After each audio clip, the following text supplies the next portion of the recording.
आज तपास अधिकाऱ्याने आणखीन 3 दिवस वाढीव पोलीस कोठडी मागितली आणि त्याच्यामध्ये त्यांनी 10 मुद्दे न्यायालयासमोर मांडले आणि त्याच्याबद्दल त्यांनी युक्तिवाद केला। त्यांनी जे 10 मुद्दे मांडले होते ते आम्ही खोडून काढले। त्या 10 मुद्द्यापैकी 8 मुद्दे जे होते ते यापूर्वीच्याच रिमांड रिपोर्टमध्ये मांडण्यात आले होते। जे फर्स्ट रिमांड रिपोर्ट झाला होता त्याच्यामध्ये जे 8 मुद्दे होते तेच 8 मुद्दे रिपीट करण्यात आले होते। त्याच्यामुळे ते 8 मुद्द्यांना कन्सिडर करून म्हणजे ग्राह्य धरून न्यायालयाने ऑलरेडी 3 दिवस पोलीस कोठडी दिली होती। त्यामुळे त्याच मुद्द्याला रिपीटेड मुद्द्याला कस्टडी देण्यात येऊ नये अशी आमची मागणी होती।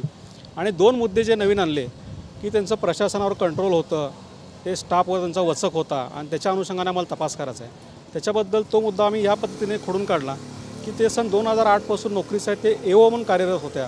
त्यामुळं पेशंटला सुविधा देण्याकरिता, शिस्त लावण्याकरिता कनिष्ठ कर्मचाऱ्यांवर नियंत्रण ठेवावं लागतं। याचा अर्थ असा नाही की ते काहीतरी वेगळं वागत होते आणि तशी परिस्थिती जर असती तर निश्चित डॉक्टर साहेबांनी त्यांना कामावरून काढून टाकलं असतं।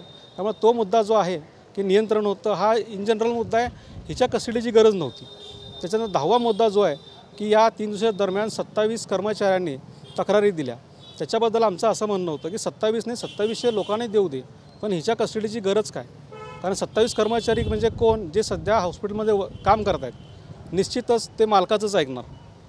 त्याच्यामुळे त्यांचे जे स्टेटमेंट आहेत ते काय यायचेच येऊ दे, आम्ही ज्यावेळेस चार्जशीट येईल, ज्यावेळेस ट्रायल सुरू होईल ते आम्ही खोडून काढू, पण त्याच्यामुळे आता कस्टडी देणं हे कारण योग्य होणार नाही आहे।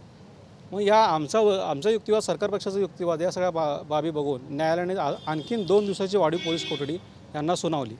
यामध्ये न्यायालयाने अजून एक मुद्दा उपस्थित केला होता। तपास अधिकाऱ्यांना विचारला की ते ईमेलच्या कॉपीज जप्त केलेल्या आहेत। त्यावर तपास अधिकाऱ्यांनी सांगितलं ईमेलच्या कॉपीज जप्त केलेल्या आहेत आणि परत माफीनाम्याचा विषय काय तो जप्त केलेला आहे का, तो जप्त केलेला आहे हे सुद्धा सांगितलं। त्यामुळे आणि आम्ही अजून एक असा मुद्दा मांडला, आज जे 10 मुद्दे मांडलेत त्यातला एकही मुद्दा म्हणजे 10च्या 10 मुद्दे जरी पकडले ते हिच्या कस्टडीशिवाय शक्य होते। म्हणजे ते 10 मुद्द्यांसाठीच्या कस्टडीची गरजच नव्हती, तरीसुद्धा म्हणजे यापूर्वी दिलेली होती कस्टडी ती मान्य आहे। त्यामुळे हिच्या कस्टडीची आज पुन्हा गरज नाही आहे। त्यामुळे न्यायालयीन कोठडीत घ्यावी अशी विनंती केली होती।